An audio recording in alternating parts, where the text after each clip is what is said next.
This is Curious Minnesota, a Star Tribune project that sends staff from the state's largest newsroom hunting for the answers to great questions we receive from you, our readers. We're here to answer everything you want to know about the state's people, places, and culture. Welcome to Curious Minnesota. I'm your host, Eric Roper. Today on the podcast, we're looking into why new cellular towers have been popping up in neighborhoods across the Twin Cities. If you live in Minneapolis in particular, you may have noticed new antennas in many residential areas. The answer to this question reveals a lot about the evolving technology that powers our smartphones and other devices. I reported this story back in May, so in today's episode, we're switching things up a bit. Audience engagement producer Ash Miller will be interviewing me about this topic. Ash is going to be helping out with the podcast, so expect to hear more from her in the future. The person who asked this question wanted to be anonymous, but I tracked down a man in South Minneapolis, Roy Vanderwerf, who has been asking questions about these poles ever since one went up in front of his house. Here's a bit of my conversation with Roy, followed by the interview with Ash. All right, Roy, we're standing in front of your house on 46th and Cedar. Now, what are we standing in front of here? Well, that's Verizon's 5G pole that they've installed without my permission and without anybody's permission. And it's probably about 20 to 25 feet tall? Could be 30. What were the prime questions that you wanted answered after learning more about 5G technology? The primary question is why? Why put this in the neighborhoods? It only goes a quarter mile, so they got to have pole after pole after pole. Why? Their ultimate plan is to try to get people for $75 a month to hook into their tower and use it for home internet. Why do that when U.S. internet comes along with fiber optic technology right to the house, 300 megabytes a second for $50? They chose to come right in front of my window where I sit and look out. That's my view toward the golf course. I can see hawks landing in the spruce trees across the street, cardinals, and, this gets in the way.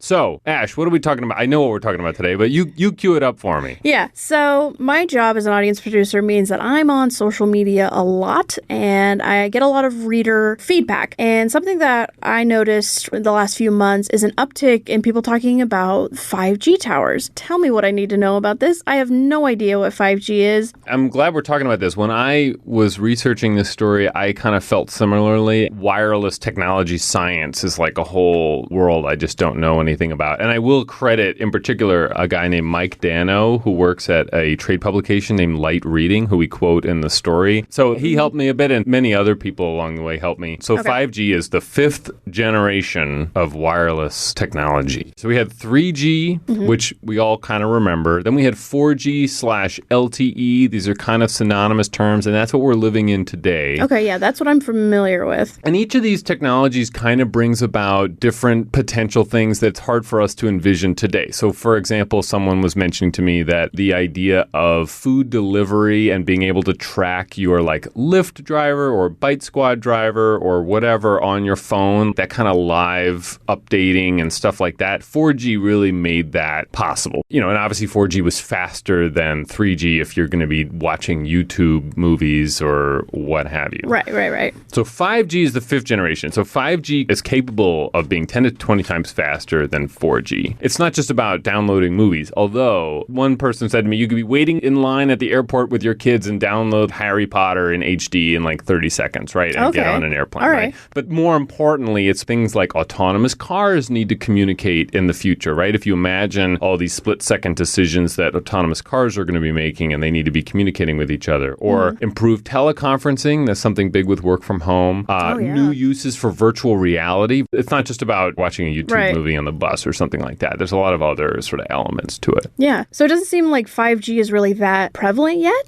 Am I getting that right? Yeah. So one professor I spoke with at the U said that he expects in about 4 to 5 years that 5G will be very common technology. There are some phones now that can take advantage of it, but I have an iPhone 11 and it doesn't have this capability right now. So I think the iPhone 12 was the first one. So we're still on the cutting edge of that, which is interesting because we're all getting bombarded with ads now from these companies saying like, we have the best 5G network. No, we have the best 5G network, which is kind of strange because I don't even think people quite understand yet what 5G means. The thing I should also note about 5G, and this becomes integral to this story, with each one of these technologies, the antennas have been getting closer to the end user. So with 3G, we're thinking about big macro towers. Like you see them on the freeway. There's one in New York I know of. It looks like a tree. They've added branches on it and stuff. That's what we're more familiar with. Right. Then with 4G, because you have to be a little closer, then we're talking about school buildings, water towers, and water towers could also be the macro ones too, the big ones. Basically, things that are a little bit closer to person level. Mm-hmm. And then with 5G, now the companies actually have an option of choosing sort of how they want to do this. There's a spectrum of different frequencies that they can use. If you go with a lower band, it will travel longer distances and be slower. Mm-hmm. Which has its applications. If you can imagine, like in a rural area or something like that, there would be reasons to do that. At a high band, it doesn't travel very far at all, but it's super, super, super, super fast. So what people are noticing on their street, and my street nearby has one of these, are these poles. There's 700 poles in Minneapolis which have antennas on them, which are new and they're owned by Verizon, because Verizon is going about this strategy where they're putting high band antennas in neighborhoods with the like fastest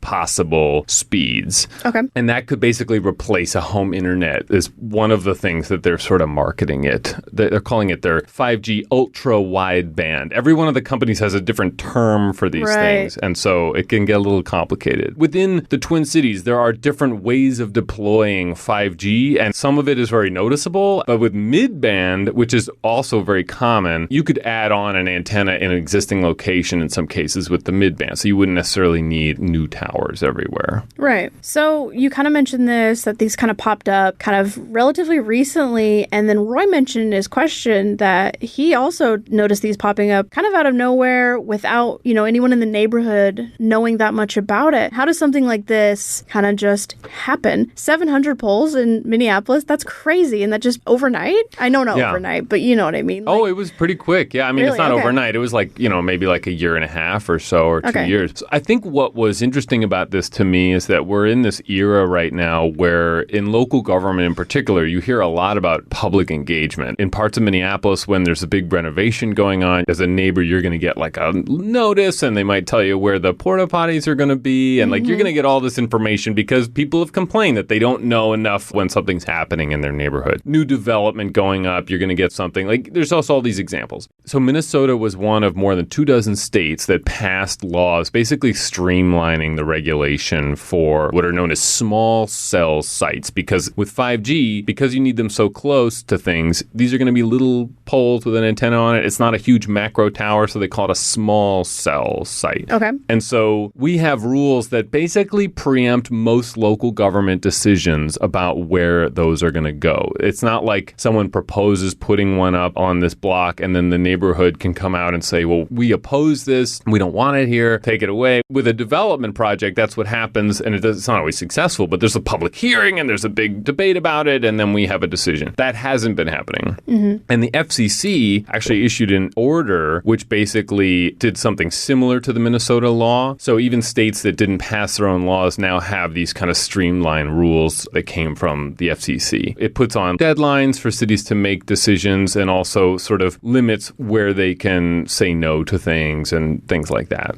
Basically, you had the providers on the one side saying we really want this, and then you have the League of Minnesota Cities, which represents cities in Minnesota, as the name implies. They were really kind of like on the other side trying to protect local control and the power of local government. And the legislator who oversaw a lot of this negotiation, Marianne O'Neill, she was kind of saying to me, look, we built protections into the law for single-family neighborhoods. I was like, oh, interesting. Well, why didn't that stop different things from happening in Minneapolis? Minneapolis. Well, it turns out that Minneapolis didn't take advantage of some aspects of that because single-family zoning was being eliminated in the city's comprehensive plan, which is a whole other discussion. Right. Yeah. The city kind of effectively said that you can build triplexes in single-family neighborhoods, therefore making them not technically single-family neighborhoods. So the protections in the law for single-family zones were going to be moot, essentially, in Minneapolis. So there was sort of this couple of events that happened to make it a lot easier for Verizon to deploy these poles in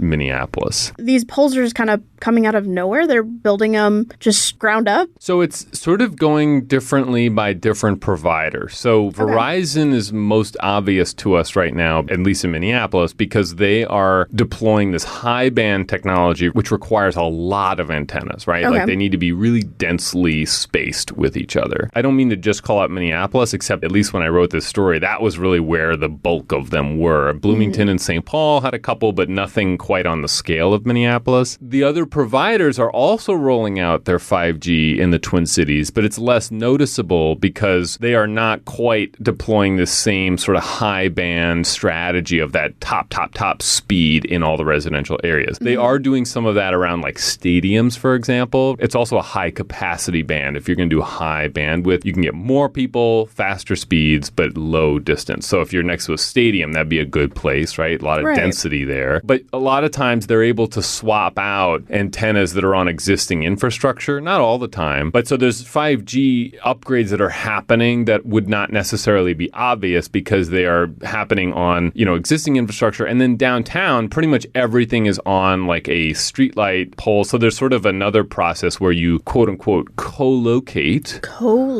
And that's basically the providers renting space. Part of these bills that the legislature and the FCC sort of cap how much cities can charge for that space. And tomorrow, if AT&T and T-Mobile wanted to do the similar high band thing, they'd probably put their own poles out, theoretically, or they could rent some locations, but nothing is stopping them from creating their own dense network of poles. So if we have 700 Verizon poles in Minneapolis, this is like a theoretical here, but you could imagine 700 T-Mobile, 700 AT&T. Is that happening? No, not right now, but it's possible. Yeah. So I guess my question is the same as Roy's question, which is it worth it? He kind of thinks that it might not be worth all this effort. So are we going to actually use 5G? I think that someone will have a use for it, right? It's a question of whether it is as ubiquitous as they're banking on. And so what Roy called out and what applies to me also is that he has USI Fiber that goes to his house. It's a local company that offers competitive pricing and pretty good speeds for internet service. And so he's satisfied with his USI, right? And it's working pretty well for him. He got a mailer in the mail after the antenna went up advertising for 5G home internet. So they're making a play to see if he'll switch over. For him, doesn't make sense. He doesn't really see the point in doing that. He's happy with his USI. Reading the comments on this story, some people were like, oh, I'm so happy that there's a 5G tower. I can take advantage of that. And I know that not everyone has USI Fiber going to their home. So there are people for whom this will be like a big jump potentially. Oh, okay. And so it's kind of like a mixed bag. It just kind of depends on what your situation is now. You win some, you lose some. Yeah. The motto of city government. So I feel like a lot of people, myself included, didn't really hear about 5G, or at least didn't hear it a lot until people started complaining about it. So I feel like I saw the backlash about 5G before I saw the actual rollout of the 5G towers. And one of the complaints that I see most often is about the safety involved in the radiation. So did your story kind of go into that? I knew that if I didn't mention that, I was going to get